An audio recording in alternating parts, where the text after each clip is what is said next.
Welcome to this edition of Sojourners Along the Way.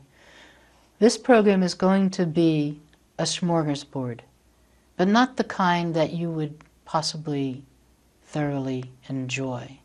I think it's very sad, but it is a reality of what is going on in this country and also other countries. But in the United States of America, I would tend to call it an epidemic. And you will hear that word again. I want it to sink in. This is something that is preventable. We need to equip our children. We need to help them.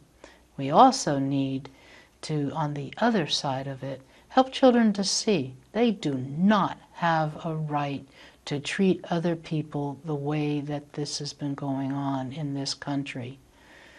Nobody has the right to make fun of others. Nobody has the right to bully another person. Children are very sensitive, and they take to heart what is said to them. We need to help protect their hearts. We need to equip them that there are people in this world, in this country, who are not kind, and they do unkind things. And for many, it's because they were hurt. There's an expression, hurt people hurt people. And that goes for children too. A child's been hurt, they don't know how to handle it. Some turn around and lash out at others. Hurt children, hurt children. We need to help them. We need to help children learn that every person on this earth is important. We need to let people know that their lives matter. I don't care what color it is. All people are created in the image of God. We shouldn't be signaling out, oh, this life, that life matters. All lives matter. In fact, I came across an image that said, Jesus demonstrates what lives matter. When he died on the cross, he died for all lives, all people. We need to let the children know you matter. Let them know you love them. Help them. Help them, please. This program, as I said, is kind of a smorgasbord, a sad one. But I hope you will watch it because it is very informative, and it will help equip you to help equip others. And I thank you that you can use this material. You're going to have the opportunity to hear directly from somebody with an interview that was done, and also a couple of other clips. And to end on a triumphant note, one gal who had been bullied found a way to, I want to be careful what word I use. I want to use the word had revenge. And I think that if you look for the full story, I think you would enjoy it. It starts out very sad because she was the victim of being bullied. Today I have a guest with me by the name of Dimitri, and I'm going to let him introduce himself. I need to learn English again. I've only been back in the United States 3.5 years, and it's all gone away someplace. And I am thankful, Dimitri, that you are here. I thank you for your willingness to tell your story. Thank you for having me. Well, thank you for coming. An audience, please, if you have children in your life, whether they're your own children, nieces, nephews, grandchildren, neighbors, kids, however a child is connected with you, please pay attention to what Dimitri's going to be saying. And also, there is a clip. I hope we will be able to get to that. But there's a clip that I want you to watch that shows the unfortunate, tragic ending to someone else's story. Dimitri was able to overcome. He is physically here, having had the experience that were probably similar to the story that is in the clip. And also, I included it with another program, so maybe you can watch both programs. Dimitri, would you tell us about a little bit about your story of where you are, your full name, where you're from? Sure. And the topic that Dimitri has agreed to talk about is bullying, and his having experienced bullying in his life. Cool. So my name is Dimitri Wolf-Maris. I am 19 years old, and for most of my life I lived in Washington, D.C., from preschool to high school. And I recently moved here to Athens, Ohio to attend Ohio University. Currently I am a second semester sophomore. I'm studying music production, and so far everything's going pretty smooth. But it didn't always start out smooth. I experienced bullying throughout most of elementary school, sparsely through middle school, and during the beginning of high school is when it all finally started to subside. But it was definitely a very important, rememberable, and developmental period in my life. And if I don't say much else, I'm glad I'm on the other side of it now. That's good, and I am also, because some of the alternatives are not good. First, I want you to know, Dimitri and I are in the same class. We are in a media class together. Analysis and criticism. I'm learning how to be analytical of media and criticism, different than the way we would typically think of it, but that's another topic. I did make an offer to the class to be part of this program. It's, well, over 100 students in that class, wouldn't you say? Something like that. Yeah, and Dimitri came forward and said he would be willing to do this, so I applaud him for that. Thank you. And I hope that as a result of doing this program, parents, grandparents, aunts, uncles, adults, neighbors, whoever, cousins of children can learn some things to help protect the children today. I wear these two wristbands, and one time when I went to an appointment, the woman that was checking me in was not the one that normally does it, and she also had two wristbands on. And I said, oh, we both have two wristbands on, but I didn't recognize the one wristband. It was kind of black, and I couldn't read the writing on it. So I asked her about it, and she said, out of darkness. And I said, oh, like into the light, like Jesus is the light, because that's what this wristband says. And she said, no, suicide prevention. And I went, uh-oh, because I figured something, but I didn't know what. So I asked her about the second wristband that she had on, and she said it was her daughter's name. And I went, how old is your daughter? Her response was, her daughter was 17.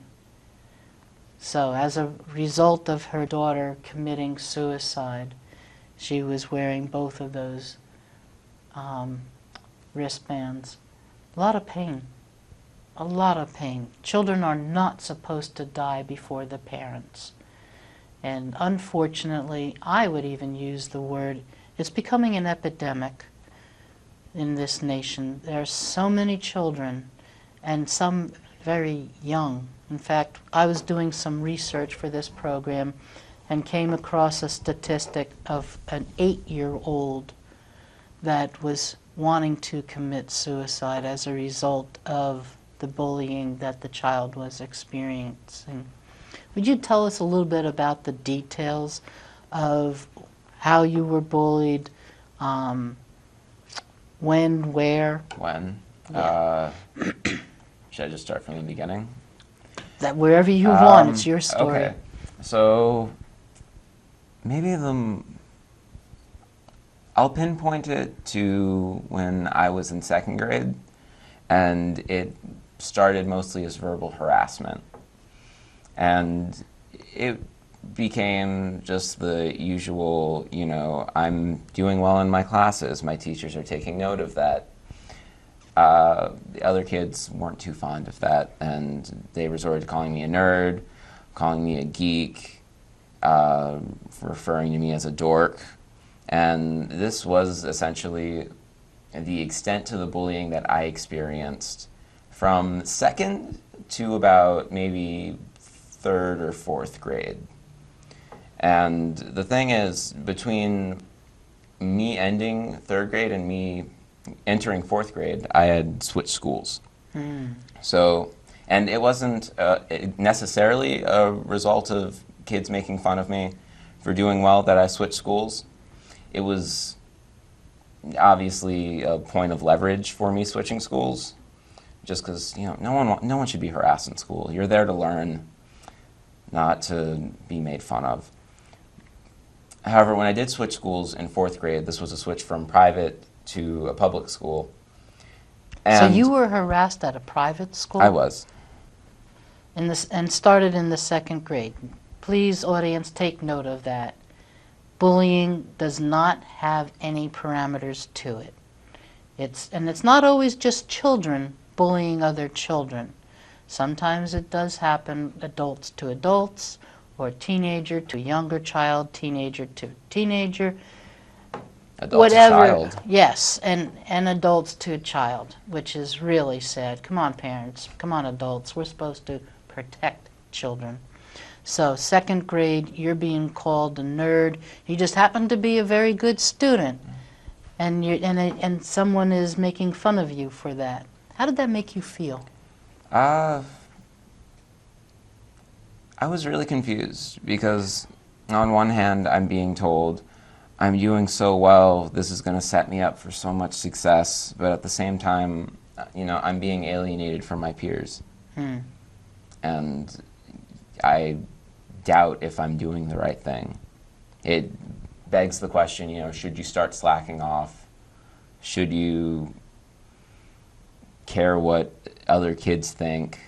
And when you're that young, you don't really make the connection of what's going to be beneficial to you in the long term and what's going to help you in that situation right then. The question that immediately comes to my mind is, did you ever say anything to your parents? Not really. No, I didn't let my mom know that much of the harassment that was going on in second grade and third grade was happening. However, it completely leapt out of my hands when I switched schools in fourth grade. And what happened? So immediately, with these new kids not even knowing me, they picked up on the same trend. But it escalated slightly because it wasn't just them calling me a geek and a dork and a nerd. It was them, pushing me while saying it. And it was them, like kicking my chair while I'm working. And I remember one time it switched completely, the topic of harassment. It was becoming, let's not make fun of him because, he's doing his homework and, answering questions in class. It was, and I forget how it even came up. I'm half Greek, and I don't know, I guess that was different or interesting to generic fourth graders in Washington, D.C. So people started to make fun of me for that. They're like, hey, it's the geek from Greek. And it's like, first off, that doesn't even make sense. Oh. And I am so sad. It became that. And so as the verbal harassment increased, I didn't expect the physical harassment to also increase, because during maybe the third quarter of fourth grade, I was at recess at a playground, and I saw an altercation break out between 3 girls in the grade above me. And I was really confused. I didn't know why they were fighting. I just wanted it to stop, because first off, it doesn't look good when your school is in a public space, like a playground that's not ours that we just happen to use for recess. Secondly, no one should have to get into any physical altercation for anything, at least that's what I believe. But somehow, me trying to, just end it, the three girls ended up turning on me. There you were trying to help them, and then they turn and start Right, hitting on and you. I remember immediately I was just punched in the face. I'm on the ground. They're holding me down. They're slapping me around. I get up. They punch me in the face again. And that was the first serious instance when my teachers and the principal had to get involved. And not necessarily with bullying, but people were more so upset that I was hitting girls. Sounds like the girls were hitting you. They were, and I'm trying to get up and defend myself and just get away from the situation, not trying to escalate the fight. But my principal was upset that I was fighting and hitting girls. Okay. And that's how it translated back to my mother. And then I had to explain. Luckily, I wasn't suspended. And the three girls had to give a public apology to me. However, I also had to give a public apology to them. Oh, okay. And I felt like that totally just neutralized Yeah. Not that I want to come across as a victim necessarily, but I don't feel as if I had more to apologize for than they did.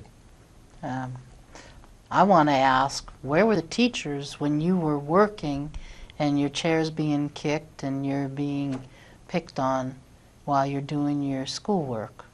Where was this happening? In class. Teachers might have been helping kids who were struggling with the work. Because I see it as three separations with kids, the three types of kids.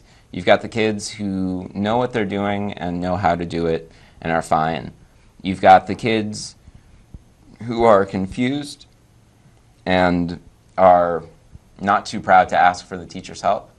And then you've got the kids who are confused and are going to internalize it and lash out on the first group of kids who are doing well. Okay. I think that's very sad. So let's also put in a plug, please, teachers, those of you that have relationships with teachers, please ask them to keep an eye. I am thankful, but it makes me very sad that bullying is getting attention in this nation. And like I said, I think it's on its way to being an epidemic if it is not already. And we have to help children to realize, and adults, that suicide really is not an option, because suicide is a permanent event for a temporary situation. And therefore, suicide should not ever be a consideration. So, why? I would like to know. And since you said you're 19 years old, age-wise, you're a little bit closer. What's the thinking? Why suicide? The suicide mentality. Yeah. Well, I definitely agree that it is a permanent solution to a temporary problem. And I definitely believe that it is circumstantial. People are using it so that they don't necessarily have to think about a problem anymore, but just for it to end. And it's that permanent pause that just seems so appealing that everything can just stop. Any trauma you're feeling, any pain, any emotional damage can just end. However, you're not thinking about the consequences of that end necessarily because of the high-strung circumstance. So you're not considering how it's going to affect your parents, your other members of your family, your friends, the people that really love and care about you, not just the people who are acquainted with you and tolerate you because they have to be around you. Because it's very easy to feel like people just put up with you and people tolerate you when people, and in my situation, kids, are just outright making fun of you. Yeah. Actually, if I'm not digging too much, in 5th or 6th grade, I actually attempted suicide. Really? Well, that's And very sad to hear. it was. And I think, like, in the middle of it, I stopped and realized that circumstantial part that I was talking about. Like, this will end. I'll go to a different school eventually. I'm going to escape this. I don't need to completely cut off my life. But, you know, I can't be necessarily, what's the word I want to use?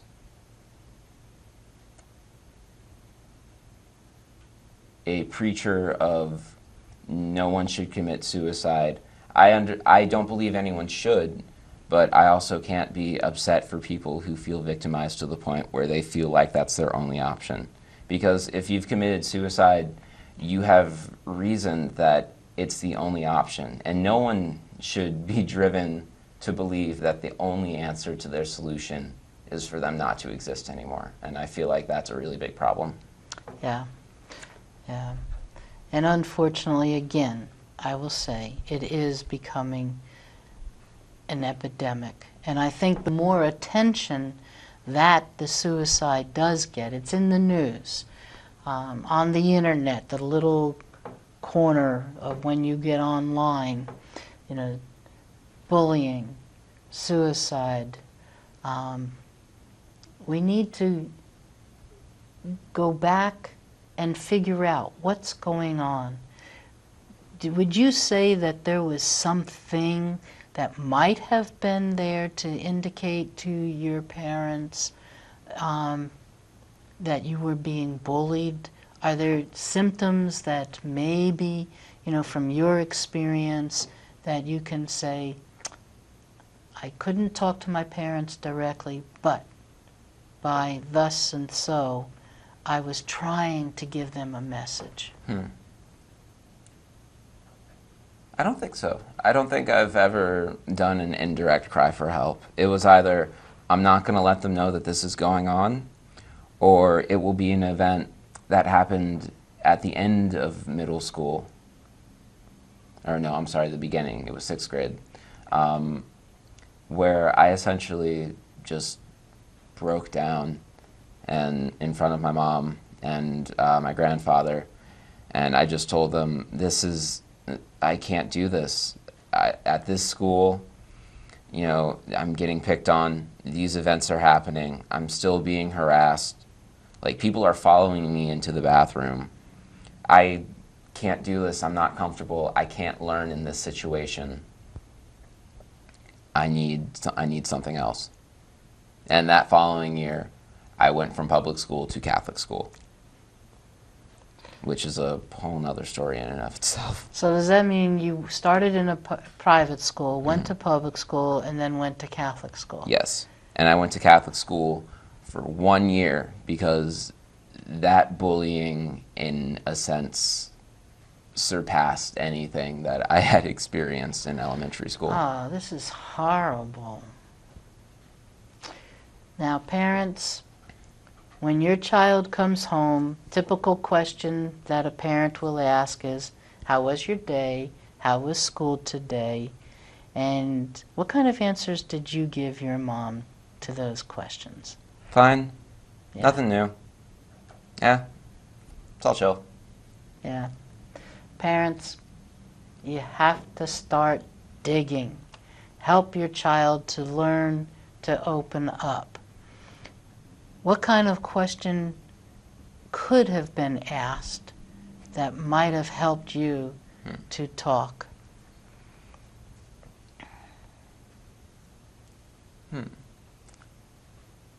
I think due to the situation, I was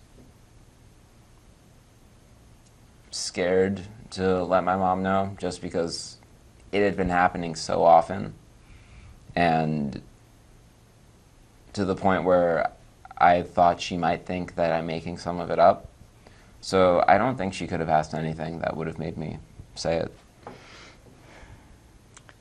This is something to think about, because the child being bullied needs to open up, because parents, you're there to help protect your children.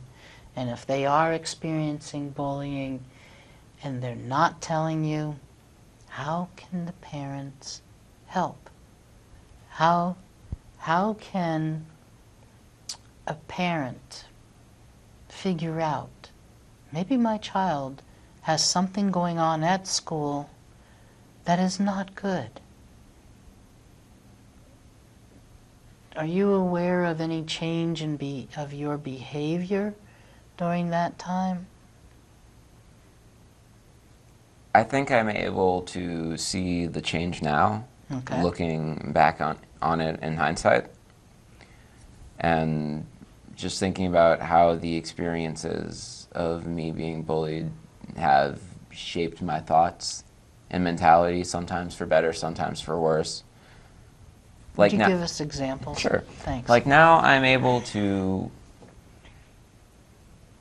look back on an interaction that I might have with someone and think about what I have said and think about what they have said.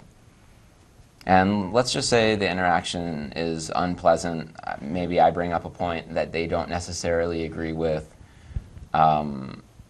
Not necessarily a derisive statement directed at them, but they take it personally. Maybe it's a political conversation. I like to get political with people. And I bring up a point that directly contradicts something that they believe, and they respond with attacking me personally, a la ad hominem. But where that would have bothered me before as an attack on myself, I've learned to not internalize it and understand where they are coming from and not let it bother me. However, I think some of the effects that I've experienced from bullying have affected me negatively, and that personally I think it's a lot harder for me to trust certain people, like immediately. And it takes me a while to warm up to people and become more active in conversation with them instead of just passively listening and agreeing and throwing occasional comments into conversation. I think it really did build up a stronger defense mechanism for me, and sometimes I think that defense mechanism is a bit too strong, and I think it's limited the interactions that I have with certain people and ways that I can connect with them socially, especially kids my own age. Yeah. Just having experienced kids my own age not liking me from such an early point in my life. That's very sad. So maybe we can, tell parents, adults, that whole group, equip the children, because you don't know whether they are experiencing bullying. And if they are experiencing bullying, they need to learn that it's not them. It's not their fault. It's the other person's fault. And they need to take that power away from the other people. Any ideas on how that could be accomplished? Now when you say power, you mean Yeah, the authority that the bully, in question, feels they have over the person being bullied? yes. That is a very good question. Now, comment. Dimitri agreed to do this program. We did not do some of the, what I'll call prep, beforehand, because many times I will discuss questions prior to the program. Dimitri told me he's comfortable with anything, which I think is very brave of him. So he is answering questions spontaneously. Did that give you time to think? Yes. I think it starts with not just teaching the child that they don't need to be intimidated, but also teaching every child that they're not in a more authoritative position over any other child.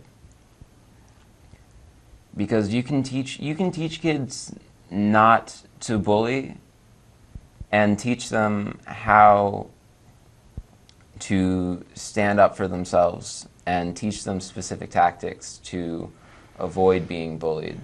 But I don't know, hammering in that mentality of you're not better than anyone else is, you know, something you'll hear throughout your life. I just think that it needs to be said earlier.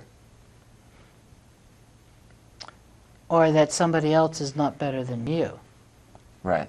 Because I think that's, you know, for the children that are experiencing bullying, they need to know that other person, nah, they're not better than you. Mm-hmm. In fact, their behavior is showing that they're actually less than you.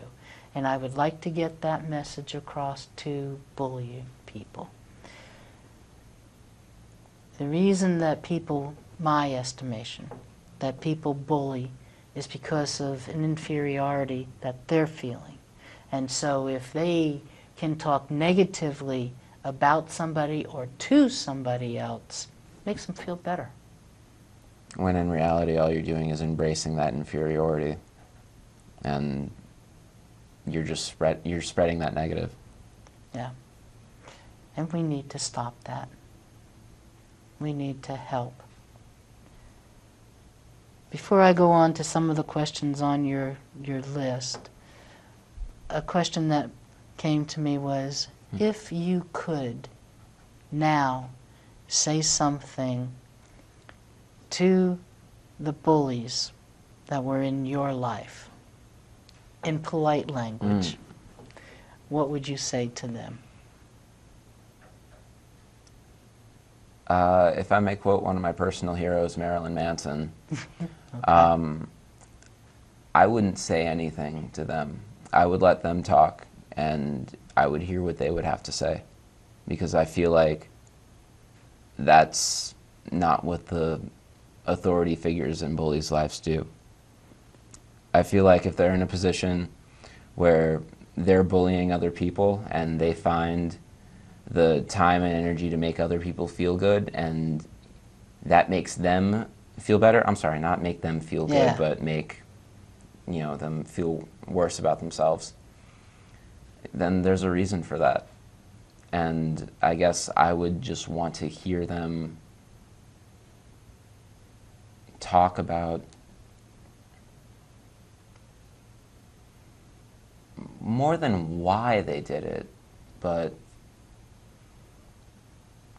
what did it do for them?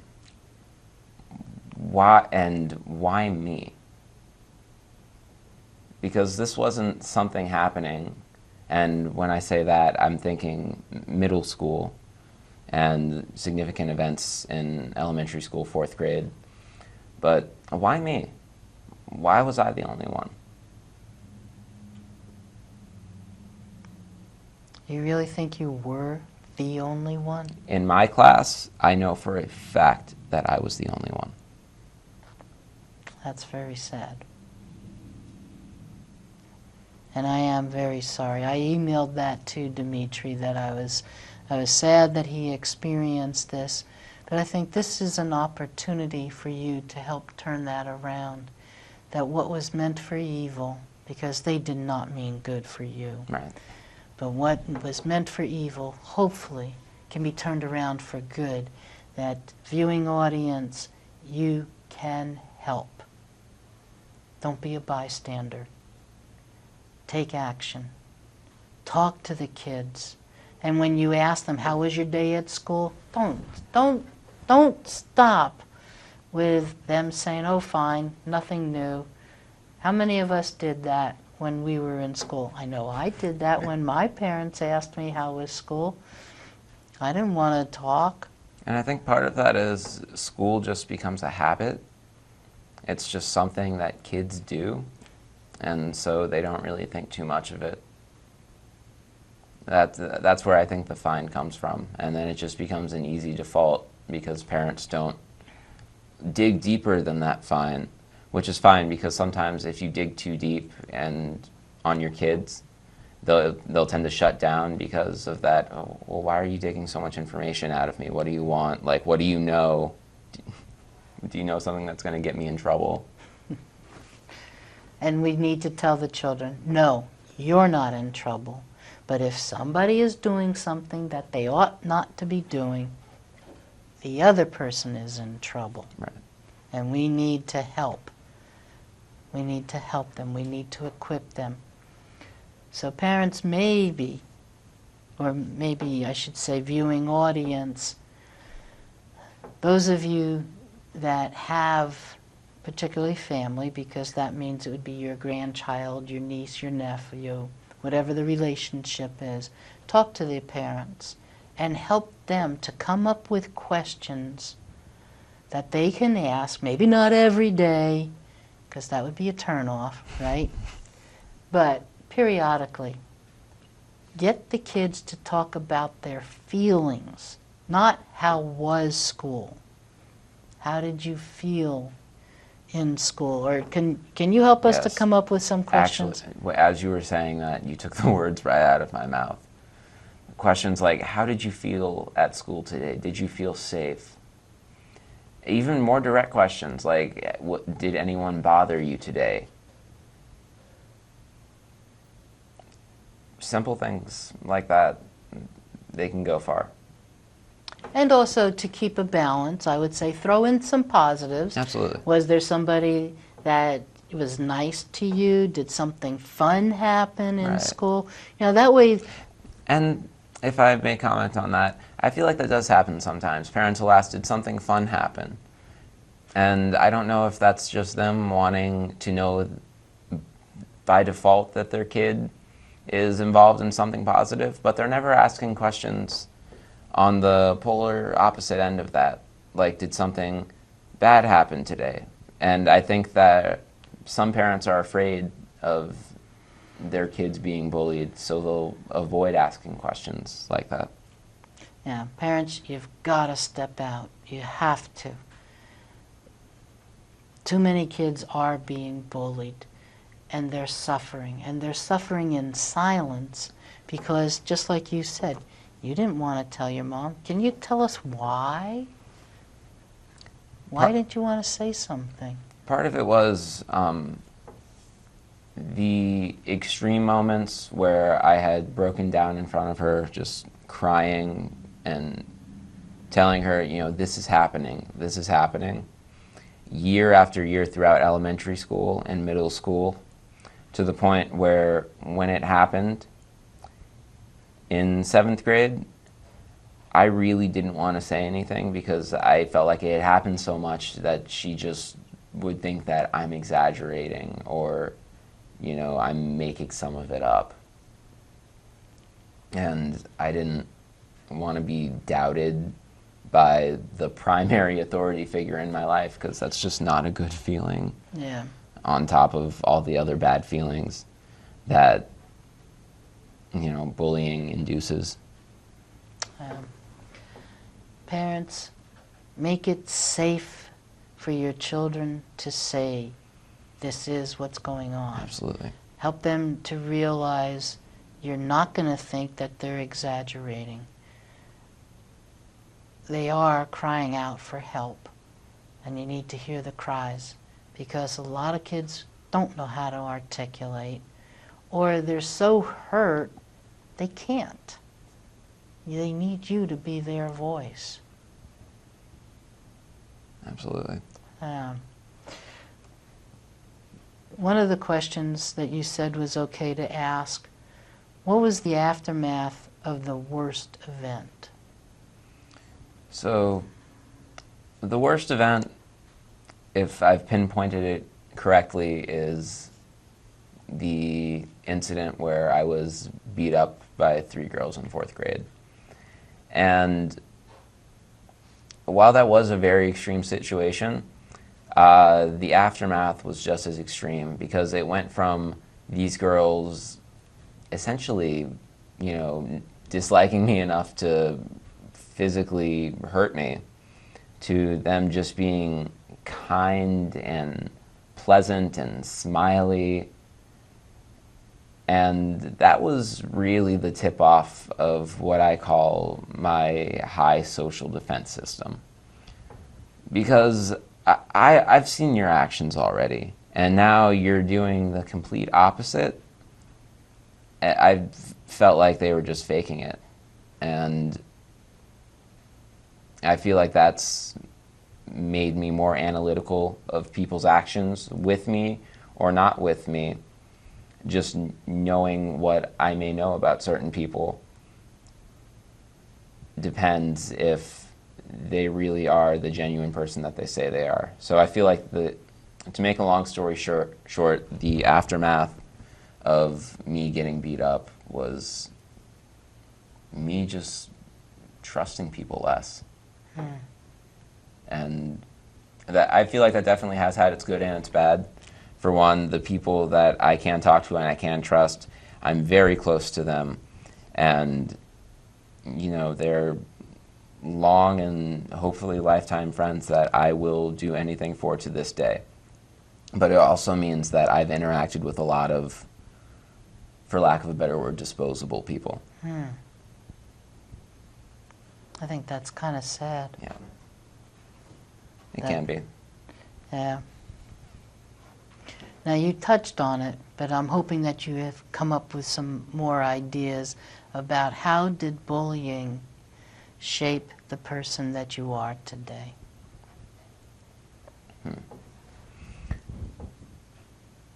Oh, we have touched on that quite a bit, haven't we? Yeah, but I want to dig. Right.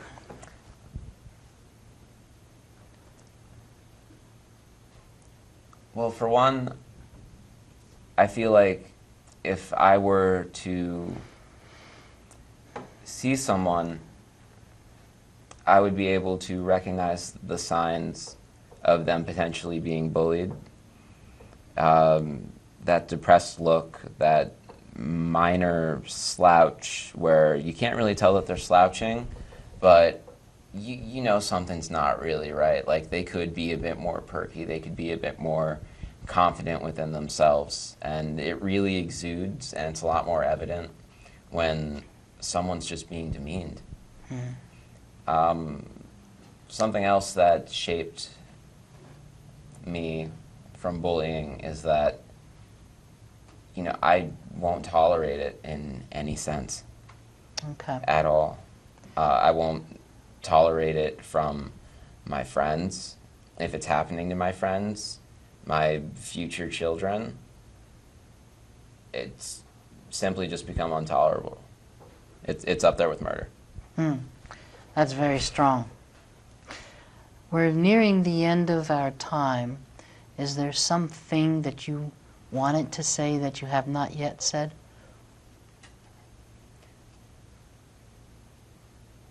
Something I want to say, but it's been said, but I feel like it's important enough to repeat. Just to parents, like, your kids aren't necessarily going to tell you if they're being picked on. And there really isn't a surefire way to know unless they come back with a physical injury or the school calls them when the situation's completely escalated and gotten out of hand. The best thing to do is, in my opinion, and looking back at my experience, is ask. Be very upfront. Is someone picking on you? Is someone bothering you? For any reason, do you feel unsafe? We love you. We want you to be comfortable. And saying I love you in that genuine sense, where it comes from a place of care, and not where it's just being thrown around to where, you know in the back of your mind your parents love you with that unconditional love, But when it comes from a place of concern, it's a different kind of feeling, and it can be very empowering. So parents, be direct with it. Adults, please check out the statistics. There are some websites that will offer you help. You may not even think that bullying is going on, but isn't it great to be equipped, to be prepared, and then it not be necessary? Than to be unprepared and then be in the situation like the woman I told you about that had 2 wristbands on out of the darkness and her daughter's name. 17 years old, ending her life. You're 2 years older than that. That's not very much. No. And her life is gone. And her mom, when she said that, I could feel her pain. And it does not go away. Tammy Galogly did a program with me about her journey through grief. And that was not from suicide. How much more painful. And I'm not going for, different levels, but it's painful. And I don't want anybody to experience that. Please, learn the helpful things that are out there. Thank you.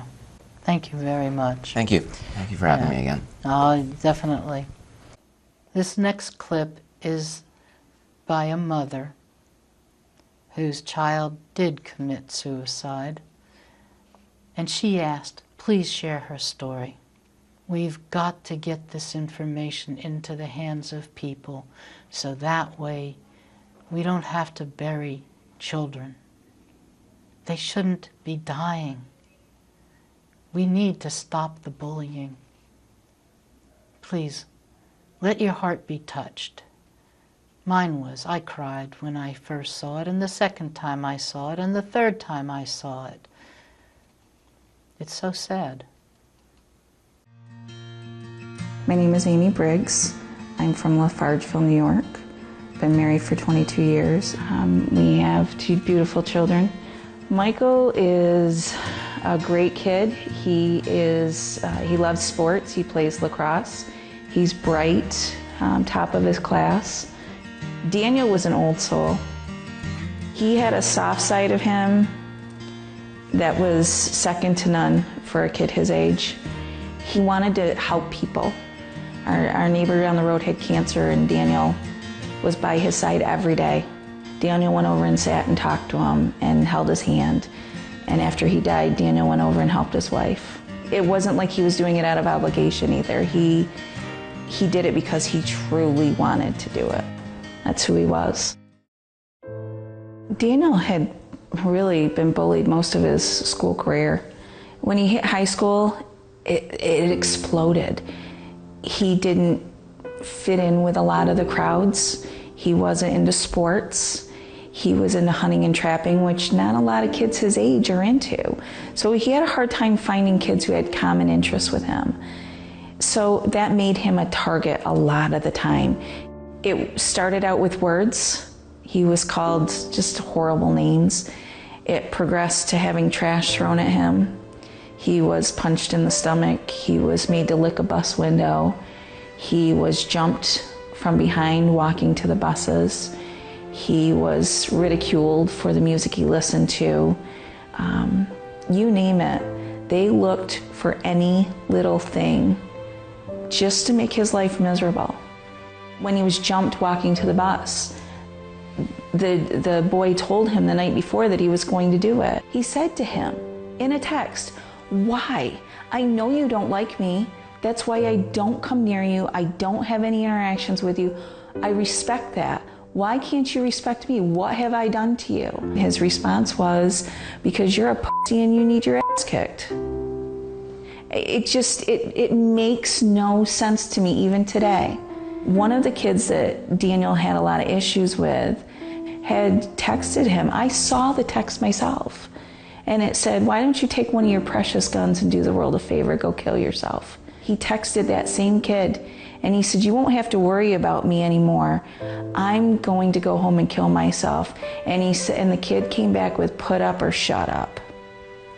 That day, he told people in lunch, he had told people in his classroom, told a number of people on the bus that he was going to kill himself. Those were his words, I'm going home and I'm going to kill myself. And the bus driver said, I'll see you tomorrow, Dan. He told the bus driver, you won't see me tomorrow. The one person he knew that would do something was the last person he texted and the last person he called, his hunting friend, Matt. He knew Matt would try to call us, and he said to Matt, please don't call my mom. My mom will take me to the hospital. He was trying to keep Daniel on the phone, get his sister's attention. He was writing her notes and having her call their father, who's a friend of my husband's.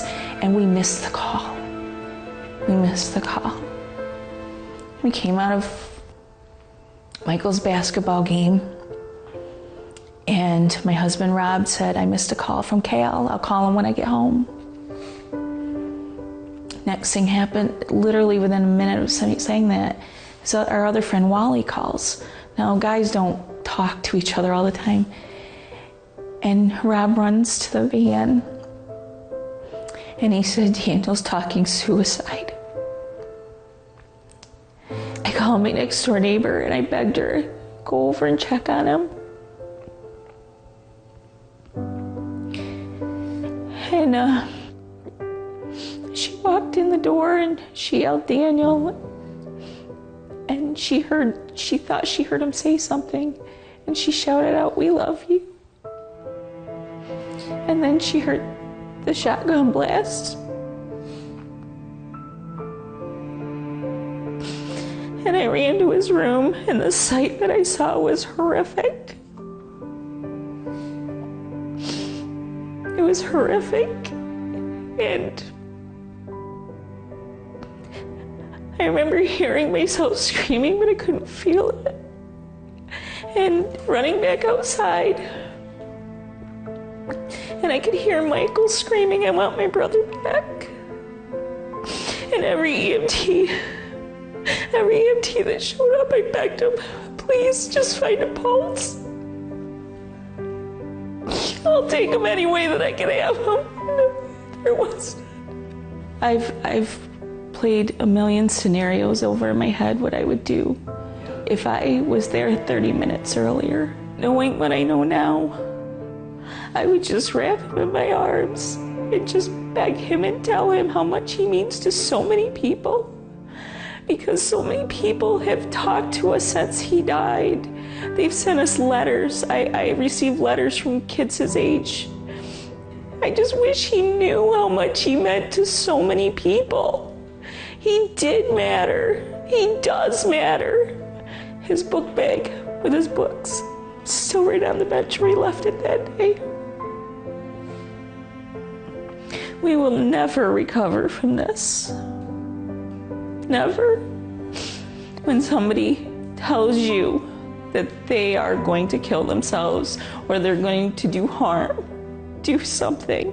Tell somebody, give them their 15 minutes.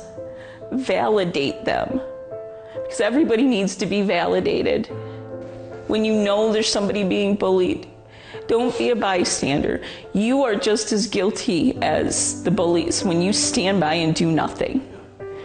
You see it, you do something about it. You don't want to intervene, then you talk to an adult. And you talk to an adult until somebody does something. This next story was written by a father whose son was bullied. And it's so sad. I mean, the kid's 8 years old and he's being bullied. And unfortunately, he's being bullied about a medical issue. He has absolutely no control over that. You can imagine having to deal with something that stems from medical, physical problems. And besides, kids shouldn't be bullied at all. But this father's heart is breaking. Feel his pain. And then there's an offer at the end. I hope you will take advantage of that, participate, and help. Please help. My heart is in pieces right now. My soul feels like it's ripping from my chest. This beautiful young man, my son, Jackson, has to endure a constant barrage of derogatory comments and ignorance like I've never witnessed. He is called ugly and freak and monster on a daily basis by his peers at school. He talks about suicide. He's not quite 8 years old. He says he has no friends and everyone hates him. Kids throw rocks at him and push him, shouting these horrific words.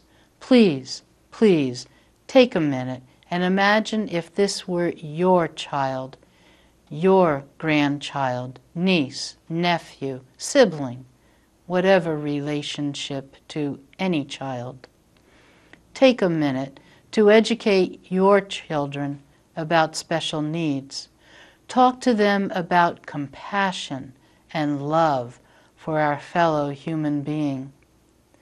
His condition is called Treacher Collins. Maybe even look it up. He's endured horrific surgery and has several more in the coming years. Anyway, I could go on, but please educate your children. Please share this. This shouldn't be happening to anyone.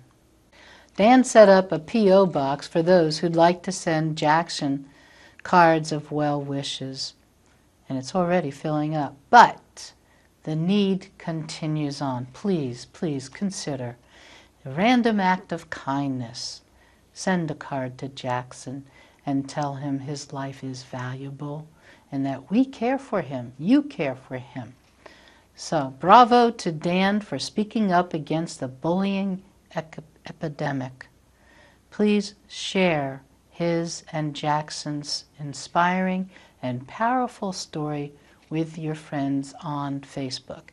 And that is where I was introduced to this story, was via Facebook. One of the good things that we can find on Facebook. Sad, but helpful.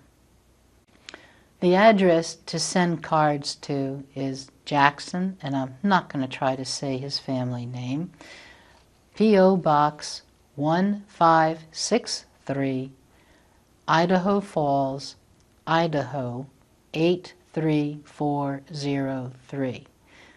That address will be at the end of this program, and I highly encourage you, please, we need to be reaching out to the kids today to help them. So this is a good way to start. Thank you. Please find this story on the internet. A girl was bullied during her younger years, but then she must have turned into a beauty because the guy asked her out on a date. They agreed on the restaurant. They went to that restaurant, and I think I applaud the waiter because he went along with it and she had her revenge.